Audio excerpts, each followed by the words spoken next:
السلام علیکم ورحمۃ اللہ وبرکاتہ نحمده ونصلي ونسلم على رسوله الكريم وعلى آله وأصحابه أجمعين أما بعد فأعوذ بالله من الشيطان الرجيم بسم الله الرحمن الرحيم والذين آووا ونصروا أولئك هم المؤمنون حقا لهم مغفرة ورزق كريم صدق اللہ مولانا العظیم۔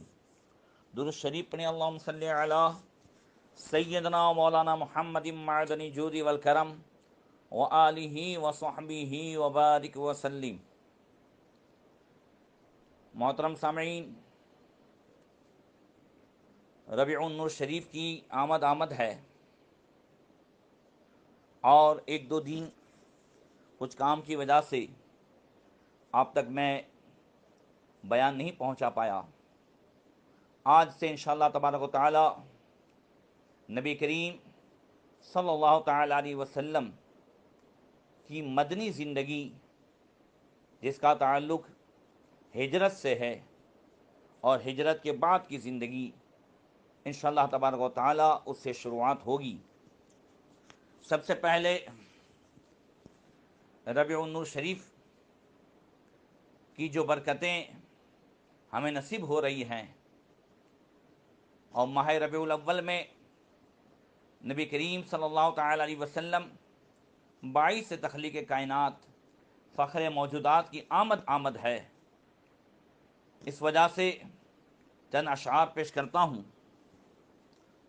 حضرت علامہ مولانا مفتی سید شاکر حسین سیفی صاحب قبلہ دامت برکاتہم القدسیہ بڑے اچھے مفتی اور بڑے اچھے شاعر ہیں، انہوں نے اشعار پیش کیے۔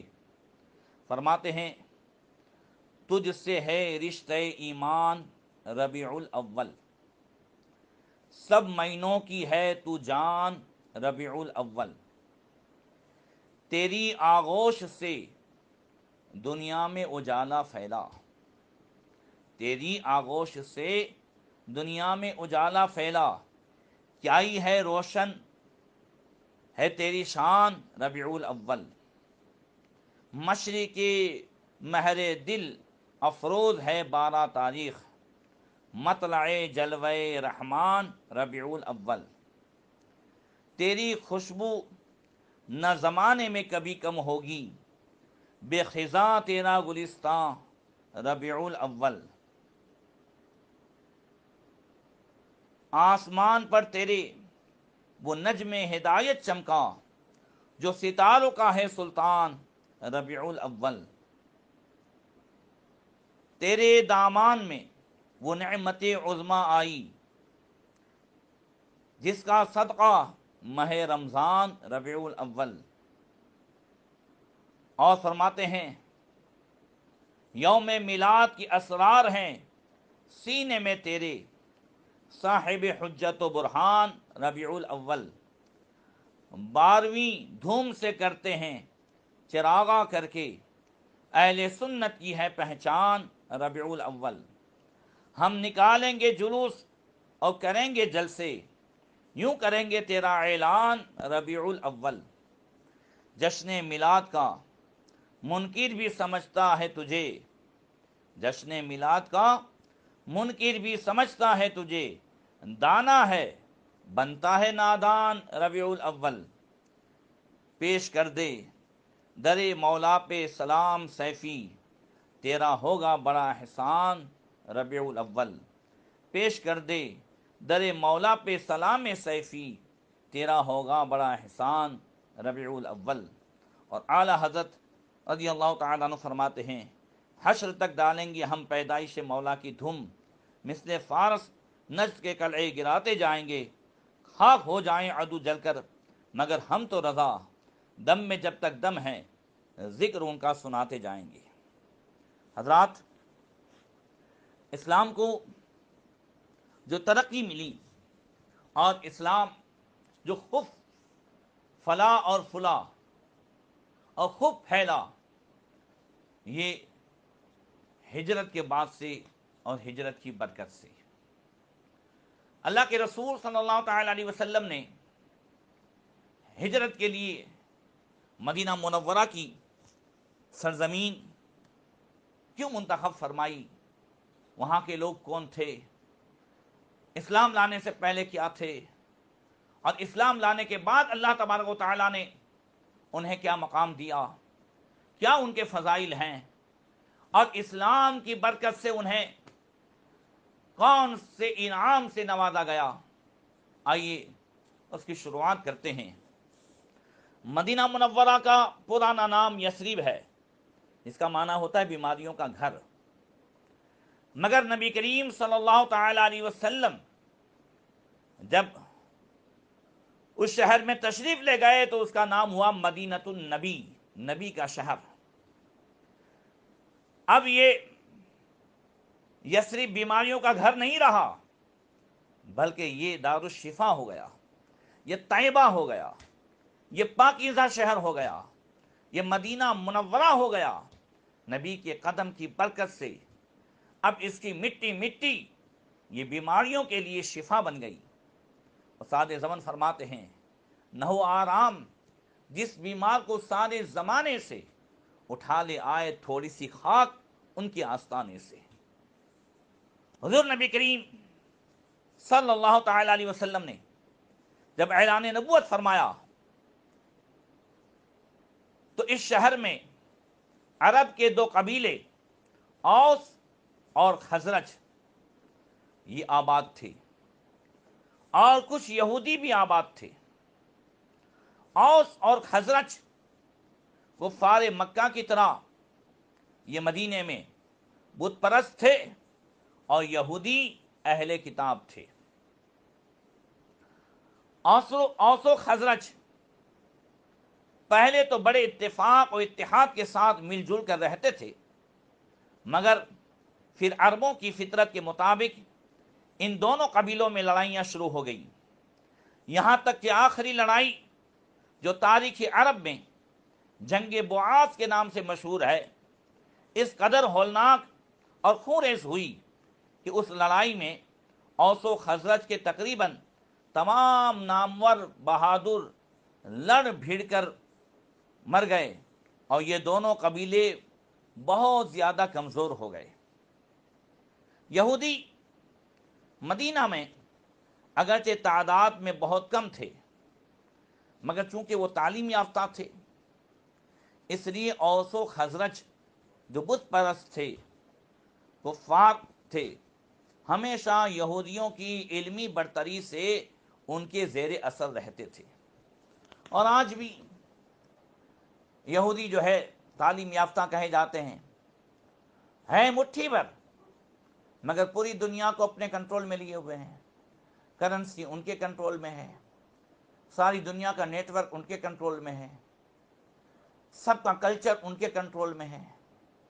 آپ دیکھیں یہ سعودی جو اپنے آپ کو سب سے بڑے موحد کہتے ہیں، انہوں نے اپنے آپ کو یہودیوں کی گود میں دے رکھا ہے، اور پورا کنٹرول یہودیوں کا ہے۔ اسرائیل سے دوستی سعودیوں نے کی، ترکیوں کا بائیکاٹ، اور ترکی چیزوں جو عاشق رسول ہیں، عاشق صحابہ اور اولیاء ہیں، مومین ہیں، سنی ہیں، ان کی چیزوں کا بائیکاٹ یہ سعودی کر رہے ہیں۔ سعودی و یہودی بھائی بھائی ہیں۔ سعودیوں نے جو عیاشیاں کی ہیں اور تعلیم سے دور رہے، نبی کے بتائے ہوئے راستے سے دور رہے، حج اور عمرہ کی کمائی سے انہوں نے خود جو ہے عیش اور عشرت سے زندگی گزاری اور عیاشی کر رہے ہیں، نتیجتاً وہ ظاہر میں تو آزاد سمجھے جاتے ہیں، مگر باطن میں یہودیوں کے غلام ہیں۔ ان کے بغیر ایک ذرہ برابر بھی یہ آگے نہیں بڑھ سکتے۔ اس لیے مسلمانوں، ہمیں یہی دیکھنا ہے کہ اسلام نے کتنی جو ہے انصار کو ترقی عطا فرمائی۔ یہ انصار جو اوس و خزرج کہے جاتے تھے، کیسے لڑتے تھے، کیسے آپس میں ایک دوسرے جنگ کرتے تھے، ایک دوسرے کو دیکھنا تک نہیں پسند کرتے تھے۔ اسلام کی برکت سے یہ شیر و شکر ہو گئے۔ دیکھیں آپ کس طرح انہوں نے اسلام قبول کیا، اور اسلام بھی کس لیے قبول کیا۔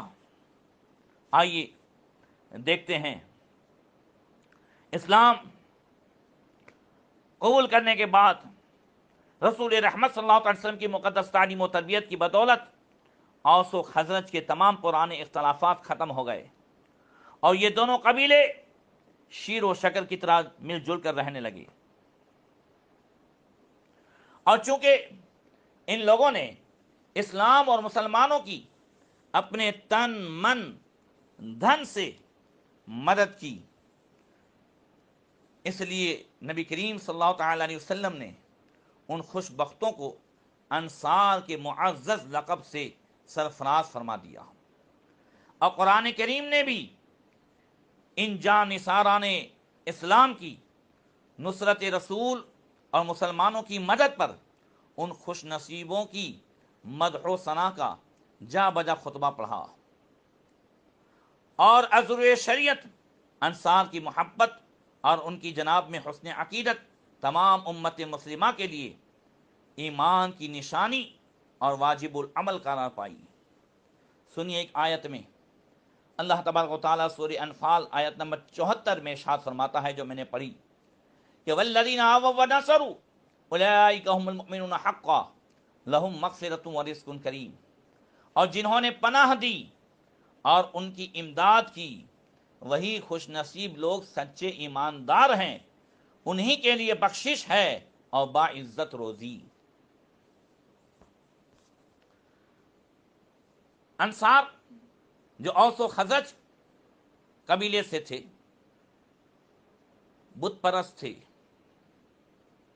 مگر یہودیوں کے ساتھ مل جل سے اتنا جانتے تھے کہ نبی آخر الزماں کا ظہور ہونے والا ہے، اور مدینے کے یہودی اکثر انصار کے دونوں قبیلوں اوس و خزرج کو دھمکیاں بھی دیا کرتے تھے کہ نبی آخر الزماں کے ظہور کے وقت ہم ان کے لشکر میں شامل ہو کر تم بت پرستوں کو دنیا سے نیست و نابود کر ڈالیں گے۔ اس لیے نبی آخر الزماں کی تشریف آوری کا یہود اور انصار دونوں کو انتظار تھا۔ یہودیوں نے توریت میں جگہ جگہ نبی آخر الزماں صلی اللہ تعالی علیہ وسلم کی نشانیاں پڑھی تھیں، اور وہ حضور کو ایسا پہچانتے تھے جیسا کہ اللہ تعالیٰ نے قرآن کے دوسرے پارے میں سورہ بقرہ میں فرمایا، الذین آتیناہم الکتاب یعرفونہ کما یعرفون ابناءہم وَإِنَّ فَرِيقًا مِّنْهُمْ لَيَكْتُمُونَ الْحَقَّ وَهُمْ يَعْلَمُونَ۔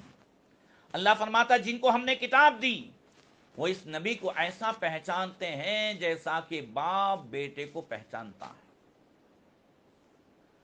ہزاروں کے مجمع میں اگر بیٹا ہو تو باپ کو پہچاننے میں کوئی کشمکش کا، شک کا سامنا نہیں کرنا پڑتا، وہ بلا شک بلا جھجک اپنے بیٹے کو پہچان لیتا ہے، بلا تمثیل۔ اسی طریقے سے اللہ تبارک و تعالیٰ نے آسمانی کتابوں میں، زبور شریف میں، انجیل شریف میں، توریت شریف میں نبی آخر الزماں کی وہ نشانیاں بیان فرمائی تھی کہ یہودی ان کے آنے کا انتظار کرتے تھے، مگر یہودی سخت دشمن اس لیے ہو گئے کہ اللہ تبارک و تعالیٰ نے ہزاروں انبیاء کرام بنی اسرائیل میں بھیجے جن میں سے یہود تھے، اور بنی اسماعیل حضرت اسماعیل علیہ السلام کی اولاد میں صرف ہمارے آقا صلی اللہ تعالی علیہ وسلم ہے۔